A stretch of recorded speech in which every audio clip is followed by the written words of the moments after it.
Acute infantile encephalopathy, predominantly affecting the frontal lobes, or acute encephalopathy with biphasic seizures and late reduced diffusion, as well as hemiconvulsion-hemiplegia-epilepsy syndrome, fall into the category of neuronal excitotoxic crisis, which exhibits a characteristic patterns of the magnetic resonance image and the distribution of the cerebral flow using single photon emission computed tomography.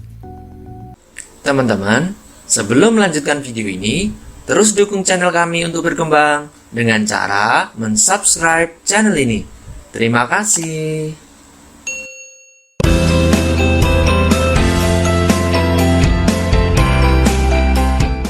Hi guys, welcome back with me Agung Haribowo in this channel. Now we will talk about acute encephalopathy and encephalitis in infancy, overview and mechanisms of neuroinflammation.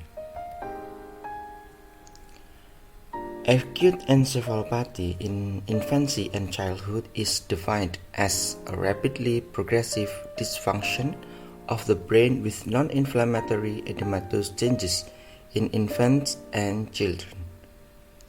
This neurologic syndrome causes rapid, accelerating, and protracted deterioration of consciousness, frequently following convulsive seizures with febrile illness.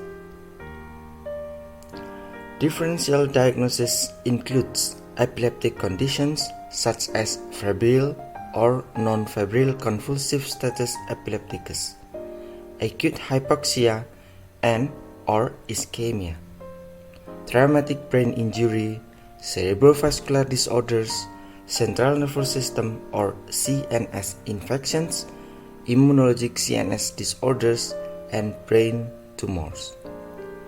4 types of categories have been proposed based on the plausible pathomechanism, including metabolic errors, cytokine storm, neuronal excitotoxic crisis, and other obscure pathogenesis.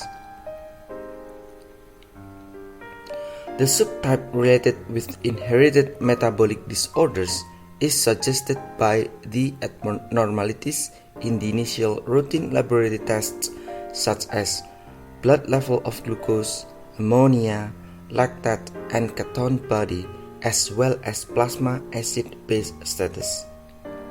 Marked elevation of the serum and cerebrospinal fluid concentration of the inflammatory cytokines such as tumor necrosis factor alpha and interleukin-6 suggest the subtype related with cytokine storm. Acute infantile encephalopathy, predominantly affecting the frontal lobes, or acute encephalopathy with biphasic seizures and late reduced diffusion, as well as hemiconvulsion-hemiplegia-epilepsy syndrome, fall into the category of neuronal excitotoxic crisis, which exhibits a characteristic patterns of the magnetic resonance image and the distribution of the cerebral flow using single photon emission computed tomography.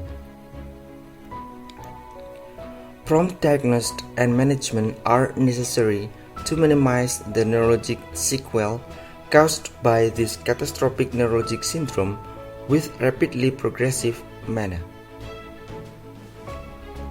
Acute encephalopathy denotes a constellation of syndrome presenting with severe and prolonged coma of acute onset following a febrile infectious disease with widespread non-inflammatory brain edema. Acute encephalopathy is classified by 2 ways: microbiology classification based on pathogenesis of antecedent infection, and syndromic classification based on clinic or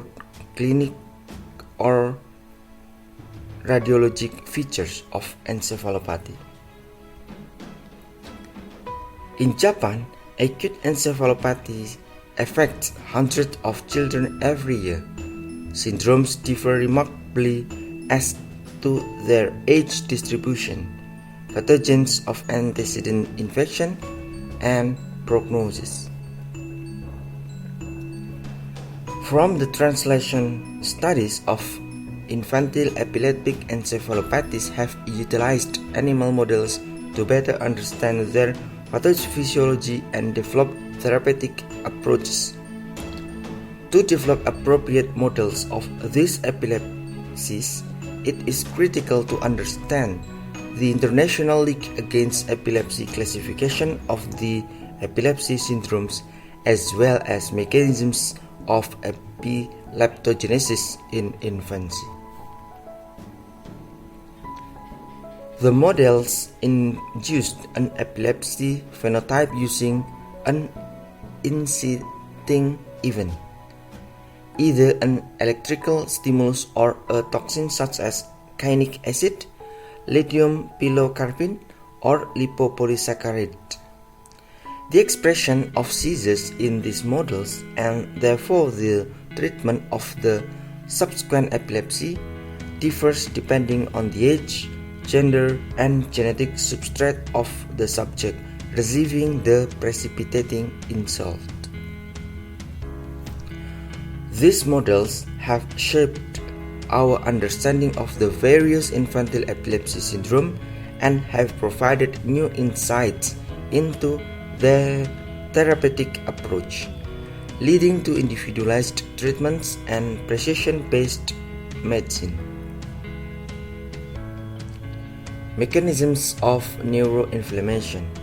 Neuroinflammation is a hallmark of human epileptogenic foci in various pharmacoresistant forms of epilepsy. Increasing experimental evidence has shown that neuroinflammation is not a bystander phenomenon of the diseased brain tissue, but it contributes to neural hyperexcitability underlying seizure generation. Several of the molecules that constitute the inflammatory milieu in the epileptogenic areas can activate signaling pathways in neurons and glia that result in pathologic modifications of cell function. These pathways include rapid post-translational changes in voltage, gate, and receptor-coupled ion channels, mostly mediated by activation of protein kinases and transcriptional regulation of genes involved in synaptic transmission and plasticity. These non-conventional models of action highlight the neuromodulatory role of inflammatory molecules, which differs from their classic functions as mediators of immune activation during infections. These non-conventional modes of action highlight the neuromodulatory role of inflammatory molecules, which differs from their classic functions as mediators of immune activation during infections. Thank you for your attention.